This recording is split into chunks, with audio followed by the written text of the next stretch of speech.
नमस्कार दोस्तों, मेरा नाम चंपक हरामी। आज मैं आपका स्वागत करता हूँ फिर से अपने जी फाड़ पॉडकास्ट पे। जी हाँ, आज के मेरे चीफ गेस्ट ऐसे हैं कि आपने कभी अपने ख्यालात में सोचा नहीं होगा।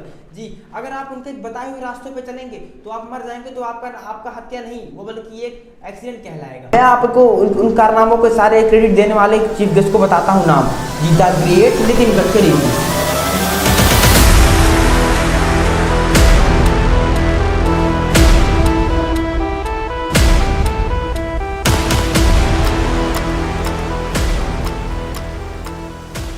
नमस्कार। आपने जो है इंट्रो तो बहुत अच्छा दिया है, पर हम आपको बता दें, आपने कहा रोडों पे गड्ढे हैं, ठीक है। वो रोड पे गड्ढे नहीं हैं। मोदी जी ने कहा है कि स्पेस टेक्नोलॉजी से हमने रोड को बनाया है। स्पेस टेक्नोलॉजी का मतलब पता भी है आप लोग को। जाइए मार्स और चांद पे देख के आइए, गड्ढों से गड्ढों मिलेंगे। वही कारण है हमारे यहाँ रोड पे स्पेस टेक्नोलॉजी यूज़ किया गया है, इसीलिए गड्ढे हैं, इसीलिए लोगों का एक्सीडेंट होता है, मर्डर नहीं। हमने रोड बनाने में स्पेस टेक्नोलॉजी का उपयोग किया। स्पेस टेक्नोलॉजी से फोटोग्राफी होती है, मॉनिटरिंग होता है।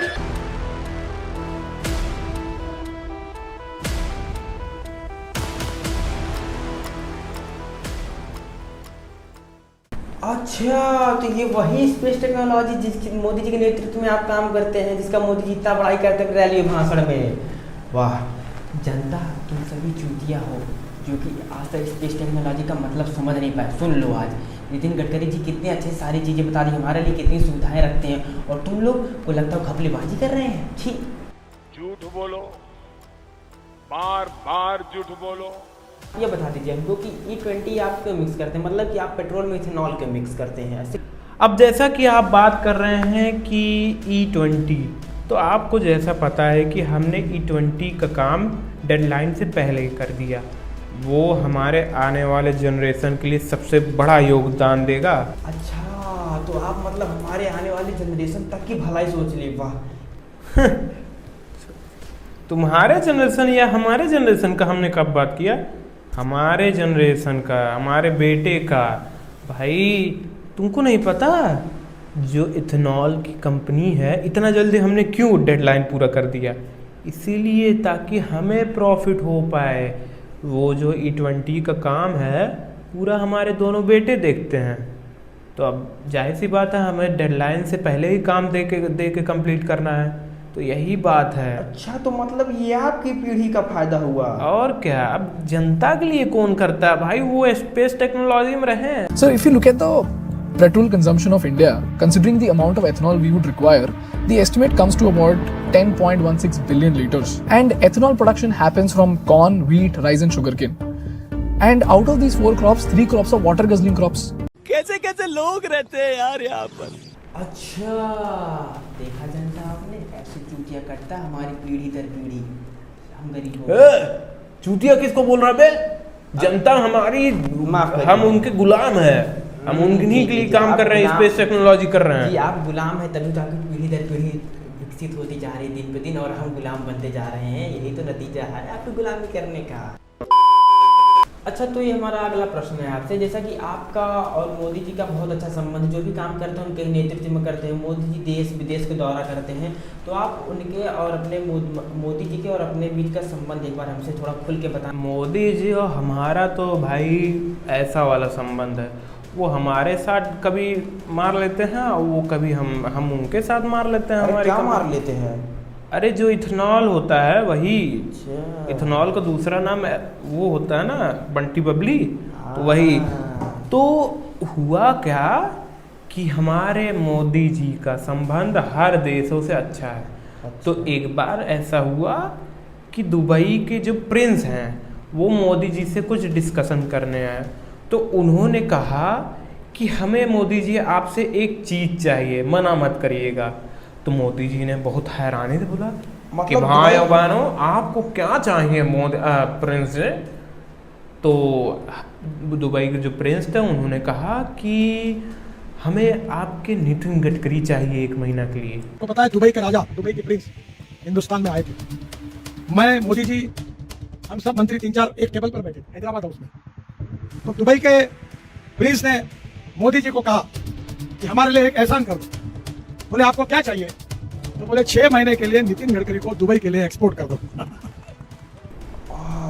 बताइए, मतलब आप सौदा करना चाहते थे इंटरनेशनल लेवल पे, आप बताइए। मतलब बाजारू औरत है कि वो आपको बेचाएंगे?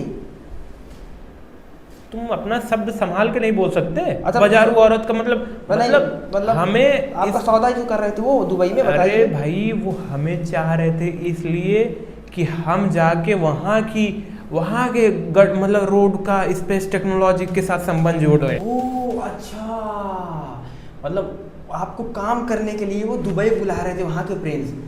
अच्छा, मुझे लगा आपका सौदाबाजी कर देंगे मोदी जी, कहीं कि इससे फ़ायदा नहीं हो रहा, इसको भी लेकर जाओ यहाँ से 5-6 करोड़ में। पर नितिन गडकरी जी, आपका तो पूरा जलवा विदेश में चल रहा है, मतलब कि आपको दुबई के प्रिंस बुला रहे हैं वहाँ के काम करने के लिए।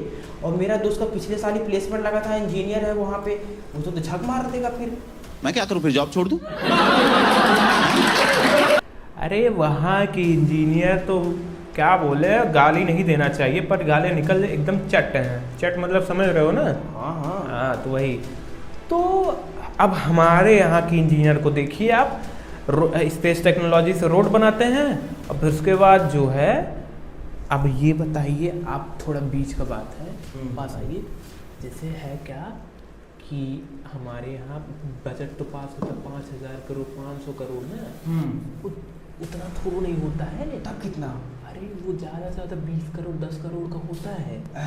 हाँ, और उसमें से ज़्यादा पैसा तो हम लोग के पास आता है।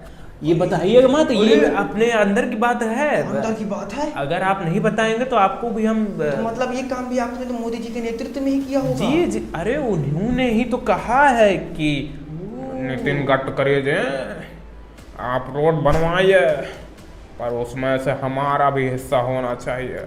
तो हमने भी कह दिया कि ठीक है मोदी जी, आपका भी फायदा हमारा भी फायदा है, जो ठेकेदार है उनका तो फायदा होगा ही। अच्छा, तो ये कारण है कि दुबई वाले को नितिन गडकरी जी की कमी महसूस होने लगी, कि मतलब इंडिया इतना विश्वगुरु बन गया मोदी जी के नेतृत्व में कि अब दुबई वाले इंडिया से बुला रहे हैं आपको काम करने के लिए, वहाँ के रोड बनाने के लिए स्पेस टेक्नोलॉजी से। तब तो मेरे ख्याल से इंडिया की पॉपुलेशन बहुत ज़्यादा, लोग तो मरते हैं पता नहीं चलता। अगर आप वहाँ पे 5 साल रोड बना देंगे वहाँ की तो पूरी पॉपुलेशन ऐसे ही खत्म हो जाएगी एक्सीडेंट से। अरे ये क्या बोल रहे हो साले, जब लोग ही अपने आप से मर रहे हैं, दारू पी के कोई गाड़ी चलाएगा। अब हमको ये बताओ, लोगों को नहीं चलाना चाहिए कि जहाँ गड्ढा वहाँ ना जाए? अरे पर नितिन गडकरी जी, रोड पे गड्ढा नहीं है, गड्ढे में रोड है, बेचारे जाए कहाँ? अरे उड़ के जाए, चाहे तैर के जाए, चाहे रेंग के जाए। हमको ये बताइए, जब रोड खराब रहेगा, अरे खराब करे जो, जब रोड इंडिया का इतना बढ़िया रहेगा तभी तो लोग हॉस्पिटल जाएंगे, एक्सीडेंट होगा तो वहाँ का वो बढ़ेगा। आपको क्या पता, अपोलो सहारा ये सब वाले हमारे पैर छूते हैं, कहते हैं कि नितिन गडकरी जी आपसे बढ़िया नेता हमने आज तक नहीं देखा। नितिन गडकरी जी, मतलब ये जितने भी आज तक इकोनॉमी सब डोला, जितने भी बेचारे पेशेंट्स मरे, जिनके घर परिवार बर्बाद हो, मतलब ये आपकी देन है, आपके रोड की देन है। हमें प्रणाम करिए, मेरा पैर छूइए। पैर आपका क्यों छुए? नरेंद्र मोदी जी के नेतृत्व में 2024 समाप्त होने के पहले हिंदुस्तान का रोड इंफ्रास्ट्रक्चर अमेरिका के बराबर होगा, ये वचन देता हूँ। अरे भाई, इकोनॉमी चलने का रीज़न ही यही है, जब रोड खराब रहेंगे तो बार बार रिपेयर होगा, उससे लोगों का वो बनेगा, लेबर कमाएंगे, ठेकेदार कमाएंगे, हॉस्पिटल वाले कमाएंगे, हम तो कमाएंगे ही। अरे पर तो लोग तो सड़क पे मर जा रहे हैं, बेचारे उनके घर वाले बिलक बिलक के मर जा रहे हैं।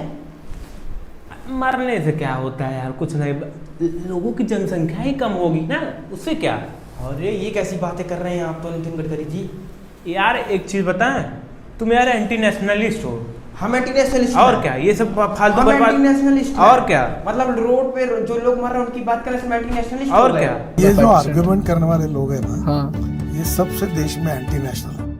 मरने मराने की बात कर रहे हो, ये सब चीजें, ये आप इसके जिम्मेदार नहीं कि आप गलत तरीके से रोड बनवाते हम हैं। क्यों रोड का जिम्मेदार गड्ढा- आप रोड का गड्ढा भरवाते नहीं, सालों साल तक लोग उसमें डूब के मर जा अब रहे तुम हैं। ये बताओ, लोगों का रोजगार छीनना चाहते हो, लेबर और मिस्त्री और ये सब ठेकेदार का तुम रोजगार छीनना चाहते हो। एंटी नेशनलिस्ट नहीं हो तो क्या हुआ? मैं देशद्रोही हो गया और क्या? से, मतलब मैं अगर रिपोर्टर सही सवाल करूं तो देशद्रोही हो गया। हाँ, बस जा रहा हूँ। अरे मतलब मैं देशद्रोही हूँ। तू रोक साले, अभी अमित शाह से कह के तेरे को जेल ना करवा दो तो मेरा नाम नितिन गडकरी नहीं। पर मैंने किया क्या? मैं तो देश के लिए बात कर रहा हूँ आपसे, जनता तो के लिए यही बात तो कर तेरी गलती है। रहा हूं। मैं देश के लिए बात करता हूँ, मैं देश और क्या? मैं जेल जाऊंगा। हक।